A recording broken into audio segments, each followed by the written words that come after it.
எல்லோருக்கும் வணக்கம். எனக்கு மியூச்சுவல் டிவோர்ஸ் செட் ஆகல, நான் கண்டஸ்டட் டிவோர்ஸ் தான் போகணும் அப்படின்னு சொல்லிட்டு நீங்கள் டிசைட் பண்ணதுக்கப்புறம் லாயருக்கு வந்து நீங்கள் ஃபேக்ஸ் அண்ட் ஈவெண்ட்ஸ் தேவையான டாக்குமெண்ட்ஸ் எல்லாமே கொடுப்பீங்க.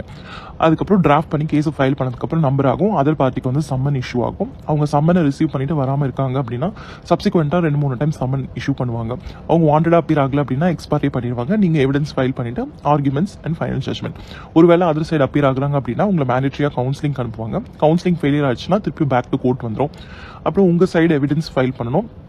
அவங்க உங்களுக்கு கிராஸ் எக்ஸாமினேஷன் பண்ணுவாங்க.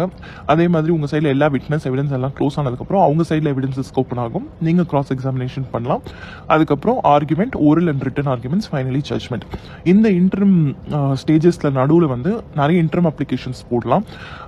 யூஸ்வலாக ஃபைல் ஆகிற இன்டர்ம் அப்ளிகேஷன்ஸ் வந்து விசிட்டேஷன் ரைட்ஸ்க்காக இருக்கும், இல்லைனா இன்டர்ம் மெயின்டெனன்ஸ்க்காக இருக்கும்.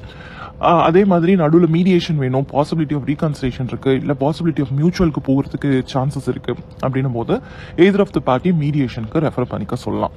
இது கொடுத்துருக்க ஜட்மெண்ட் வந்து உங்களுக்கு இல்லை எனக்கு வந்து ப்ராப்பராக இல்லை அப்படின்னு ஃபீல் பண்ணிங்கன்னா அப்பீல் கொண்டு போகலாம், ஹை கோர்ட், அதுக்கப்புறம் சுப்ரீம் கோர்ட். ஸோ இதனால தான் வந்து கண்டஸ்டட் டிவோர்ஸ் ரொம்ப டிலே ஆகிற காரணம். ஏன்னா ஒரு இன்டர்ம் அப்ளிகேஷன் ஃபைல் பண்ணியிருக்காங்க அப்படின்னா அந்த இன்டர்ம் அப்ளிகேஷனை டிஸ்போஸ் பண்ணதுக்கப்புறம் தான் மெயின் கேஸ் எடுப்பாங்க.